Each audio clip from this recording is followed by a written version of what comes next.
শীত পড়বে আর একটু ঘুরু ঘুরু হবে না, তা তো হয় না। তাই অবশেষে তিনজনে মিলে ব্যাগপত্র গুছিয়ে রওনা দিয়েই দিলাম। তবে কোথায় এলাম, মানে কোথায় যাচ্ছি আর কত দিনের জন্য যাচ্ছি, সেটা জানতে হলে ফুল ব্লগটা দেখতে হবে। তবে তার আগে হাই ম্যাটা অবশ্যই ফ্যামিলি, কেমন আছে সকলে? নমস্কার, আমি দেবস্মিতা চলে এলাম আবার একটা নতুন ঝাঁঝাক থেকে ব্লগ নিয়ে। তো চলো let's start this blog with মিষ্টি ভাইব। দিনটা ছিল 24 ডিসেম্বর 2024। সকাল 10:30টার মধ্যে সকলে মিলে সাজুগুজু করে রেডি টেডি হয়ে বেরিয়ে পড়েছি। ওয়েট করছিলাম গাড়ির জন্য, গাড়িও এসে গেছে। তবে গাড়ি কিন্তু নিয়ে নিয়েছিলাম ওলা আউট স্টেশন থেকে। তবে জানি তোমাদের সাথে আজকে এই যে ব্লগটা শেয়ার করছি একটু লেট হয়ে গেল ঠিকই, তোমাদের সাথে আগের বছরের ব্লগ এই নিউ ইয়ারে শেয়ার করছি, তার জন্য ফার্স্টেই জানাই সকলকে হ্যাপি নিউ ইয়ার। আশা করি সকলের নতুন বছর খুব ভালো শুরু হয়েছে। তবে আমাদের এই লাস্ট ইয়ারের ছুটির টাইমটা কীরকম কাটলো সেটাই তোমাদের সাথে এবারের পরপর ব্লগ এনে শেয়ার করব। আর একটা জিনিস তোমরা কি খেয়াল করেছো, আমরা যে রাস্তা দিয়ে যাচ্ছি সেই রাস্তা দিয়ে যেতে যেতেই সাইড সিনটা হচ্ছে একেবারে ভরপুর। কারণ নদী থেকে শুরু করে ইটভাটা বা এই মাছের ভেড়ি কিংবা নানান ধরনের ক্ষেত, যেরকম সর্ষে ক্ষেত, এই পুরো ব্যাপারটাই গ্রাম্য গ্রাম্য পরিবেশ, তার সাথে এই যে রাস্তা দুধারে মানে গাছপালায় ভর্তি, এই পুরো ব্যাপারটাই একটা থ্রিলিং প্লাস একটা এক্সাইটিং একটা সাইড সিনের সাথে এই পুরো লং ড্রাইভটা হচ্ছে এই 2.5 ঘন্টার। আর তার মাঝে মাঝে কিন্তু আমরা পাওয়ার ন্যাপ নিতেও ভুলছি না, প্লাস গাড়িতেও বেশ ভালোই মিউজিক শুনতে শুনতে পুরো ব্যাপারটা একটা এক্সাইটিং পর্যায়ে পৌঁছে যাচ্ছে। মানে বলো না, একেবারে মর্নিং শোজ দি ডে।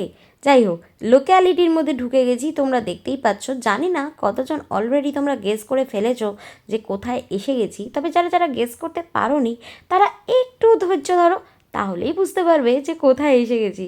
চলো, ততক্ষণ আমরা যখন পৌঁছে গেছি এবারে নামার পালা। আর এখানে এসেই তোমাদেরকে দেখাই যে লোকেশানটা অ্যাকচুয়ালি কোথায়। তো দেখতেই পাচ্ছ, একেবারে আমরা যে লোকেশানে দাঁড়িয়ে রয়েছি সেখান থেকে দেখা যাচ্ছে নদী, যার নাম হচ্ছে ইছামতি। আর তার মধ্যে এই বোটগুলোতে কিন্তু দেখা যাচ্ছে ন্যাশনাল ফ্ল্যাগ, কারণ এই যে ওই পারে দেখা যাচ্ছে বাংলাদেশ বর্ডার, আর আমরা রয়েছি ইন্ডিয়া বর্ডার মানে টাকিতে। আর আশা করি অলরেডি তোমরা বুঝে গেছো এখানে আসার শুধু ছুটি কাটানোর কারণটা তো নয়ই, তার সাথে রয়েছে আমার মিস্টারের সাথেও এই যে ছুটির মৌসুমটা স্পেন্ড করা। কিন্তু দেখতেই পাচ্ছ সে বিজি, তবে তার মধ্যেও তার ডিউটি সে বলেনি, আমার ব্যাগ নিয়ে এসে হাঁটা দিয়েছে।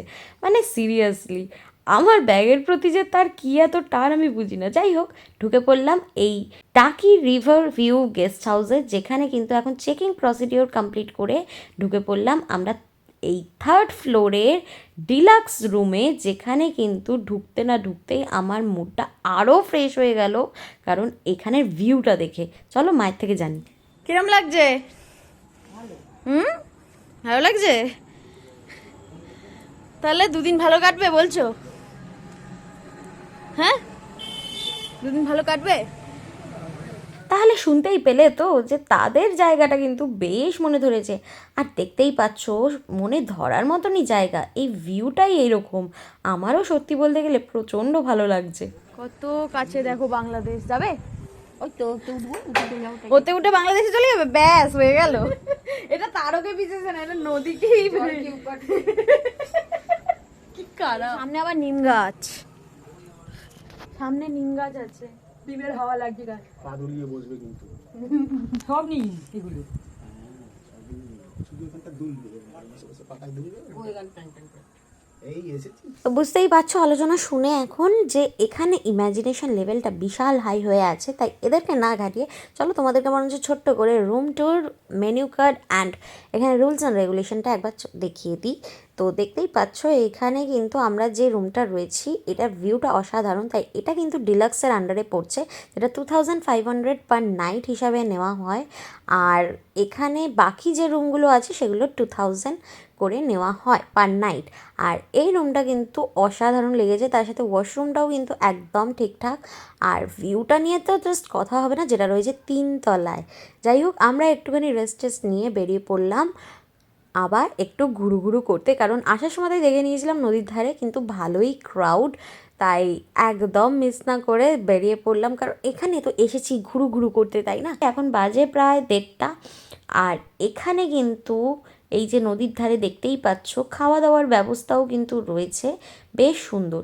তবে এগুলো ডিটেলসে তোমাদেরকে পরেই দেখাবো না হয় অন্য আর একটা ব্লগে, তার জন্য অবশ্যই ওয়েট করো, কারণ এই তো সবে শুরু, সবে তো ডে 1, এখনও বাকি আছে অনেক দূর। আর এই কিন্তু হচ্ছে টাকি মেন স্পট, যেটা কিন্তু এখানে মেন ক্রাউডটা এখানেই থাকে। তো চলো, অলরেডি তোমরা যারা যারা আমার ব্লগ ফলো করো, গত বছরের ব্লগে কিন্তু আশা করি এই জায়গাটা দেখতে পেয়েছো। যাই হোক, এখানে এই নদীর ধারে ঘুরবো আর কিছু মিছু খাবো না, তা তো হতে পারে না। তাই এই ভর দুপুরেই ফুচকা কাকুর থেকেই নিয়ে নিলাম চুরমুর, 30 টাকা পার প্লেটে, যেটা কিন্তু সকলে মিলেই বেশ রসিয়ে রসিয়ে খেয়েছি। তারপর ভাবলাম না, লাঞ্চ করতে হবে, আর খেলে চলবে না, তাই টুকটুক করে হোটেলের দিকে এগিয়েই গেলাম। মোটামুটি ওই নদীর ধারে অনেকক্ষণ টাইম স্পেন্ড করার পরে তারপর ঢুকে পড়লাম আমাদের আবার গেস্ট হাউসে, যেখানে কিন্তু ইন রুম ডাইনিং প্লাস ওদের ডাইনিং হাউস নিজেদের মতন রয়েইছে, যেখানে কিন্তু আমরা খেতে বসে পড়েছি।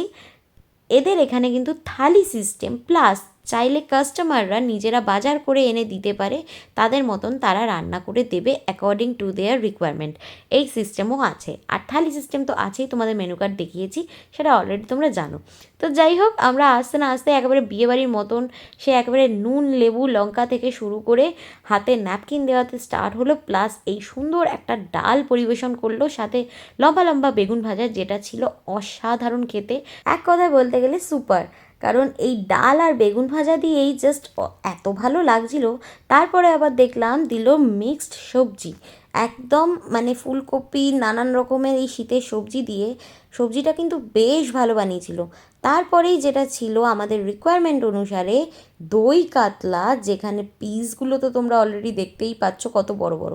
আর শেষ পাতে কিন্তু এই অসময়ে শীতের সময়ে আমের চাটনি ছিল, যেটা আমার কাছে খুবই সারপ্রাইজিং লেগেছে। তার সাথে ছিল হচ্ছে পাঁপড়। তাই একেবারে সে চাটনি আর পাঁপড় দিয়ে লাঞ্চটাকে কমপ্লিট করলাম জমিয়ে। তারপর যখন দেখলাম যে না, প্রচুর খাওয়া হয়ে গেছে, প্লাস প্রচণ্ড টায়ার্ডও লাগছে, তাই আর দেরি না করে ভাবলাম এবার যাই রুমে গিয়ে একটু রেস্ট নিই। তবে তার আগে রুমে গিয়ে এই ব্যালকনির ভিউটা দেখলেই না মনটা ফুরফুরে হয়ে যাচ্ছে, তাই সেখানে একটুখানি কেত মেরে নিয়ে ফটো টটোও তুলে নিয়েছি, যেগুলো তোমরা ইনস্টাগ্রামে পেয়ে যাবে, প্লাস ফেসবুকেও ফটোগুলো। তারপরে একটু রেস্ট নিয়ে আবার যেই সন্ধে হলো 6:30 7টা নাগাদ, তিনজনে মিলে রেডি হয়ে টুকটুক করে বেরিয়ে পড়লাম। তবে দেখতে পাচ্ছ দুপুরের সাথে এই রাতের মানে সন্ধেবেলার পার্থক্যটা কি, মোটামুটি এখানে লোক্যালিটির লোক ছাড়া টুরিস্ট লোক কিন্তু কমতে শুরু করে দিয়েছে। মানে যত রাত বাড়ছে এখানে কিন্তু জনমানব শূন্য হতে আরম্ভ করে দেয়। তাতে কি, আমরা এখানে মোটামুটি একটু নদীর ধারে আবার ঘুরে টুরে নিয়ে আমি আমার মিস্টারের গেস্ট হাউসে গিয়ে বসে আড্ডা টাড্ডা দিয়ে, যেই রাত হলো একটু মাটার পনির আর গরম গরম রুটির সাথে ডিনার কমপ্লিট করে হাঁটা লাগালাম আবার আমাদের হোটেলের দিকে। তবে রাস্তায় বেরিয়ে দেখতে পাচ্ছি মোটামুটি কিন্তু আমরা এই 4 জন ছাড়া আর কাউকেই দেখতে পাচ্ছি না, এতটাই জনমানব শূন্য হয়ে গেছে। আর এই পুরো এরিয়াটা তো চলেই যায় বিএসএফের আন্ডারে, তাই রাতে একটু বেশি ঘোরাঘুরি করতে দেখলে 10টার পরে তারাই এসে জিজ্ঞাসা করে কি চাই এখানে। তাই একেবারে রিস্ক না নিয়ে 11:30 যেহেতু বেজে গেছে, তাই ঢুকে পড়লাম আমাদের হোটেলে। আর ব্লগটা এখানেই শেষ করলাম। জানাতে ভুলো না কীরকম লাগলো এই ডে 1টা।